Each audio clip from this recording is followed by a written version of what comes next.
Hello everyone, আজকের এই ভিডিওটি খুবই গুরুত্বপূর্ণ হতে চলেছে।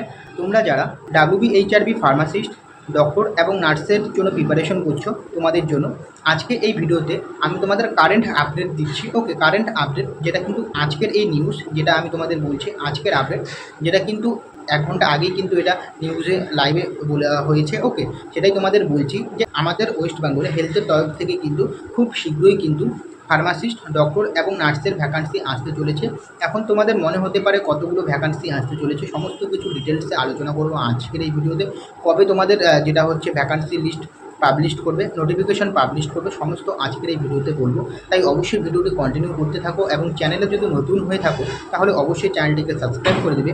এবং তোমরা যারা এখনও অবধি হোয়াটসঅ্যাপ এবং টেলিগ্রামে জয়েন্ট হওনি, অবশ্যই কিন্তু হোয়াটসঅ্যাপ এবং টেলিগ্রামে জয়েন্ট হয়ে যাও, কারণ সেখানে কিন্তু আমি রেগুলার আপডেট দিচ্ছি এবং তার পাশাপাশি বিভিন্ন কোয়েশ্চেন প্রোভাইড করছি, যেটা কিন্তু তোমাদের অনেক হেল্পফুল হবে। তো সেই কারণে তোমরা হোয়াটসঅ্যাপ এবং টেলিগ্রামে জয়েন্ট হয়ে যাও। ওকে, এবং তোমাদের যদি কোনো কোয়ারি থাকে ইনস্টাগ্রামে ডিএম করতে পারো। প্রথমে আমি তোমাদের একটা ভিডিও ক্লিপ দেখাচ্ছি, তোমরা সেই ভিডিও ক্লিপটা দেখে নাও, যেটা কিন্তু আজকের ভিডিও ক্লিপটা। ওকে, 1 ঘন্টা আগের এই ভিডিও ক্লিপ তোমরা একটু দেখে নাও। 15 জুলাইয়ের পর স্বাস্থ্যে নিয়োগ হবে, আমরা তার জন্য বিজ্ঞাপন দিচ্ছি। এবিপি আনন্দে এক্সক্লুসিভ মন্তব্য স্বাস্থ্যমন্ত্রী শারদ দত্ত মুখোপাধ্যায়। প্রত্যেকটি প্রাইমারি স্বাস্থ্য কেন্দ্রকে আরও সুদৃঢ় করার জন্য প্রচেষ্টা নিয়েছি। 50 থেকে 100টি প্রান্তিক প্রাইমারি স্বাস্থ্যকেন্দ্র, এগুলোকে আমরা শয্যাকক্ষ অ্যাড করছি, যেগুলো ছিল না, নন বেডেড ছিল, এগুলো বেডেড করছি। 15 জুলাইয়ের পরে ডাক্তার এবং নার্স বা সেবিকা আমরা আরও অ্যাডভার্টাইজমেন্ট দিয়ে, বিজ্ঞাপন দিয়ে চাকরির জন্য আহ্বান জানাচ্ছি।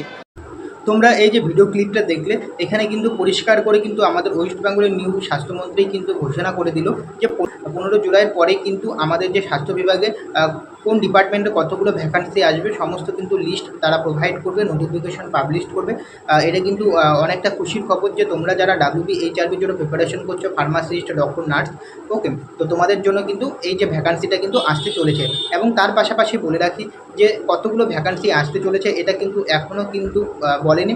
তো যখন এটা ভ্যাকান্সি লিস্ট পাবলিশ হবে সেখানে কিন্তু দেওয়া থাকবে যে কতগুলো ভ্যাকান্সি আসবে। তো এটা কিন্তু নোটিফিকেশন বেরোলেই কিন্তু একমাত্র জানা যাবে, তার আগে কিন্তু বলা সম্ভব নয়। এবং তোমাদের আরেকটা কথা বলে রাখছি, তোমরা যারা ডাব্লিউবিএইচআরবি ফার্মাসিস্টের জন্য প্রিপারেশন করছো অবশ্যই কিন্তু হোয়াটসঅ্যাপ এবং টেলিগ্রামে জয়েন্ট হয়ে যাও, বারবার করে বলছি। এবং তোমাদের আরেকটা কথা বলে রাখছি, তোমরা যারা এখনও অবধি ডাব্লিউবিএইচআরবি ফার্মাসিস্ট এক্সামের জন্য প্রিপারেশন নেওয়া শুরু করোনি, অবশ্যই কিন্তু শুরু করে দাও। মিনিমাম কিন্তু দিনে অন্তত হলেও 3 ঘন্টায় কিন্তু তোমরা পড়ো, কারণ তোমাদের হাতে কিন্তু খুবই কম সময় রয়েছে। যদি নোটিফিকেশন পাবলিশ করে কতগুলো ভ্যাকান্সি বের হবে, নোটিফিকেশন যদি একবার পাবলিশ করে যদি দেয় তাহলে কিন্তু তোমাদের মিনিমাম ধরে রাখো 20 থেকে 25 দিন টাইম লাগবে অ্যাপ্লিকেশন ফর্ম ফিল আপ করার জন্য। এরপর কিন্তু 1 থেকে 1.5 মাসের মধ্যে কিন্তু তোমাদের এক্সামটা কিন্তু কমপ্লিট করে নেবে। কিন্তু তখন কিন্তু তোমরা কিন্তু সময়টা পাবে না, হাতে কিন্তু খুবই কম সময় পাবে। তো সেই কারণে কিন্তু আজকে থেকেই কিন্তু তোমরা পড়া কন্টিনিউ করতে থাকো। ওকে, বই পড়া শুরু করে দাও। তো এই ইনফরমেশন আপডেটটা কিন্তু তোমাদের দেওয়া ছিল। এবং তোমাদের যদি কোনো কিছু যদি ইনকোয়ারি থাকে অবশ্যই ইনস্টাগ্রামে ডিএম করবে, আমি তোমাদের রিপ্লাই দেওয়ার চেষ্টা করব। ওকে, তো এই ইনফরমেশন আপডেটটা কিন্তু দেওয়ার জন্য আজকের এই ভিডিওটি বানালাম যে 15 জুলাইয়ের পরে কিন্তু আমাদের ডাব্লিউবিএইচআরবি বা স্বাস্থ্য বিভাগের তরফ থেকে ফার্মাসিস্ট ভ্যাকান্সি আসতে চলেছে। ওকে, তো আশা করছি তোমাদের ভিডিওটি ভালো লেগেছে। যদি ভিডিওটি ভালো লাগে অবশ্যই চ্যানেলটিকে সাবস্ক্রাইব করবে। দেখা হচ্ছে পরের ভিডিওতে।